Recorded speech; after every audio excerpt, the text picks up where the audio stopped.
Lethal Ignition yan na Odette. So technically, kahit wala pang item yan, may burn na yan because of that emblem. Pero si Flaco ay naipit. Hindi na siya makakatakas pa kahit may AOG. Ngayon, dapat yung Naku papasok. po! Gusto lang naman lumayo ni Kinuha. Gusto lang naman lumayo. Hindi nila Naku, pinagpapahinga naku, pero Sinful. si Sinful yata. May AOG na gagamitin dito pero mamamatay pa rin at hindi masasalba si Sinful.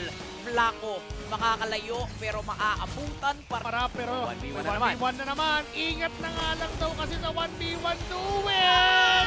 Mukhang ay wala pa rin nangyari dun sa 1v1 pero dito pala sa may bandang ibaba. Nagwawala na naman ng Wildcats. Mamamatay si Joy Boy pero mamamatay lang din naman si Kane dun sa may bandang itaas pero nakakuha ng Tore. Ayun na! Ito na yung concert mission.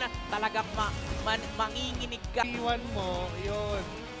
Yung apat na members nyo, yun ang nahirapan. At tutuloy-tuloy muli ang Wildcats! Tinamaan ng barel mo. In live. Pero another 1v1 moment, round number 3! At mukhang delikado talaga si Kuya Kane. Pero si Mid-CC, kinakailangan lumayo, kinakailangan dumipensa kasi yung mga tropa nahihirapan ng dumipensa on Ignite Live. Kaya pala pinag-iingat sa 1v1 kasi ang focus kunin.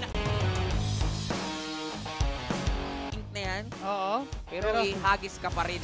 Kaya Ayun, ka pa rin diba? palipagin! Ganun lang kabilis sa may feathered airstrike.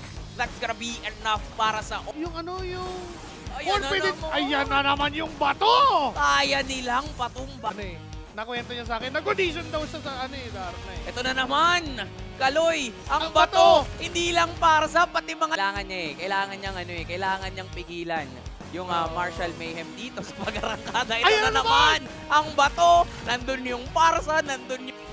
They will actually force a lot of resources. Ay! And ganun na nga yung nangyari. Si Mid-CC, yung Uy, inabutan na pero hindi buhay na. pa rin. No sir, mamamatay. Kasi enough na yung damage output ng Onyx Kane. 9 lives. Kane dito, trying to back away pero nandun na si Nosa. Hindi natatakot, harapan yung kalaban niya Aray kasi ko! kahit sino, kaya na niyang batumbahin. Napilitan lumayo si Joy Boy, napilitan lumayo at mukhang makakasecure yata ng Maniac. No. Ng Tore, o gusto na bang tapusin yung laban at gusto na bang ipag-iganti yung mga sarili? Kasi hindi na to yung nakaraang season. Panibagong kabanata, ito na ang tunay na storya. Ito na ang simula ng laban, papasok sa base ng Marshall. Joy Boy Mamamatay down. si Joy Boy at pwede na kaya tang tapusin to. Nag-free hit na sila. Subok sa